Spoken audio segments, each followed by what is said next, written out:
Étant donné que nous avons dès à présent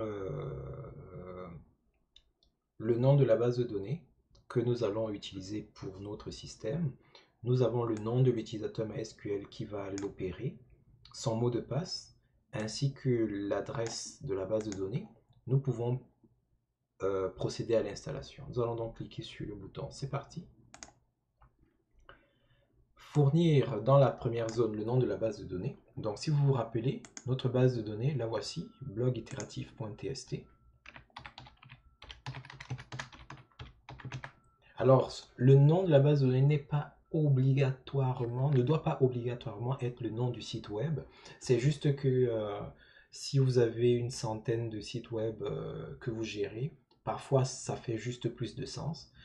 Vous voyez le nom de la base de données, vous savez à quel site web cela se rattache. Vous pouvez utiliser d'autres noms, tant et aussi longtemps que vous êtes capable de faire le lien entre le nom et le système qui est géré, c'est correct. Alors l'identifiant, il s'agit du nom de, comme vous pouvez le voir ici à droite, le nom de l'utilisateur MySQL qui a le pouvoir sur la base de données et par lequel vous voulez passer pour effectuer vos traitements. On aurait pu utiliser root, mais pour des raisons de sécurité, parce que root a beaucoup de pouvoir, j'ai préféré créer un utilisateur spécial qui s'appelle, si vous vous souvenez, il s'appelle blog itératif. Donc ici également,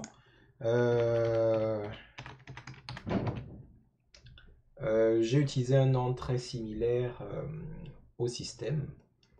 Ce n'est pas obligé, mais ça fait plus de sens. Dans certaines configurations,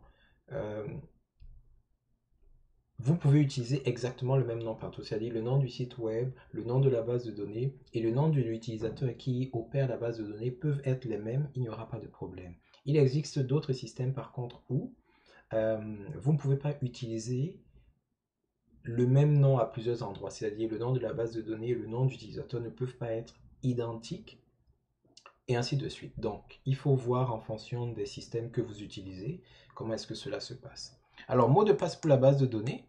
Dans le cas actuel, j'ai pris un mot de passe extrêmement simple pour les besoins du tutoriel. Mais dans la réalité, il faudra prendre un mot de passe compliqué.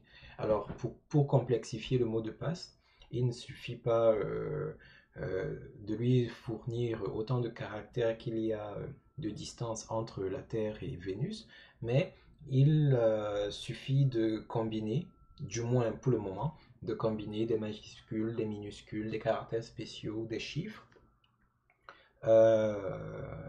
et qu'il ait une longueur suffisante. Cependant, il ne doit pas être trop complexe pour que vous ne vous en souveniez pas, mais il doit être suffisamment complexe pour que même vos voisins les plus proches aient de la misère à le deviner.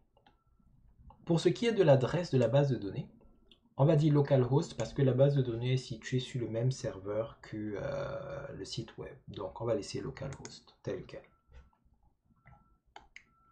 Et pour finir, préfixe des tables, nous n'avons pas l'intention de faire cohabiter plusieurs bases de données dans la base de données qui s'appelle blog-itératif.tst. Donc, ce n'est pas nécessaire que l'on joue avec les tables ou qu'on préfixe particulièrement. Donc, nous allons les laisser telles quelles. Alors, on vérifie.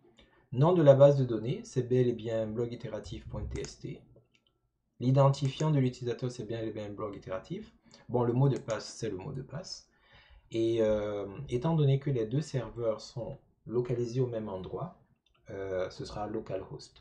Si vous êtes sur un hébergeur web, la plupart du temps également, l'adresse de la base de données sera localhost parce que sur votre serveur web situé chez votre hébergeur, le site web et le serveur de base de données seront localisés au même endroit.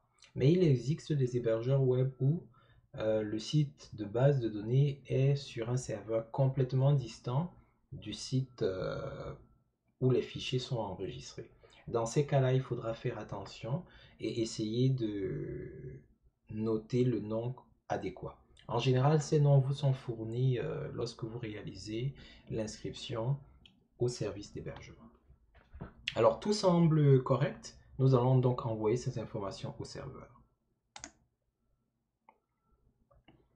Alors ici, il ne parvient pas à écrire les informations dans le fichier wp-config, cela c'est en général parce que les autorisations sur le dossier ne sont pas appropriées.